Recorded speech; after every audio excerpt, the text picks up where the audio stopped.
In the town of Fairfield, Connecticut is a beautiful town. It is surrounded by a bunch of different cities. There is a bridge in the town of Fairfield that in some ways separates the town.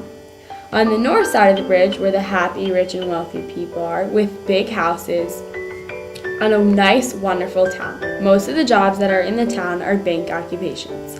Then, on the other side of the bridge is the south side, which is known as the dark and somewhat depressing side, with a mental hospital.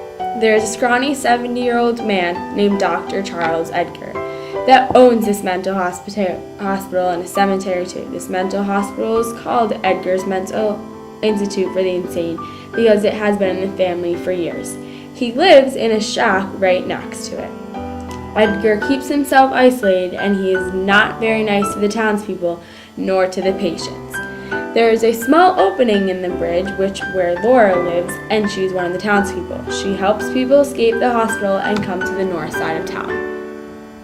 One afternoon, I decided to go down and check on the patients to show that I care about them just a little bit. A few days have passed, did my rounds again, and I made a special visit to one person.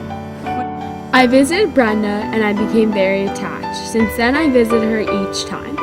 I started getting a weird feeling towards her. One day, she didn't listen to me, and I got very angry, so I took my knife and I cut her right below her eye. That day, I saw Abigail, and I got a weird feeling because I had done something to her in the past when she was one of my patients. I had too cut her in the eye. I had told Brenda that she could tell absolutely no one. A few weeks later, I was making my rounds again in the halls. I had noticed that Brenda's room was empty and that she was gone. I come to find out that she was telling Abigail, and Abigail had told her what happened to her when she was younger. Early that next morning, Brenda got up and ran in her orange jumpsuit. It carried into the night when Laura and Brenda met at the bridge, and Laura helped her get onto the north side.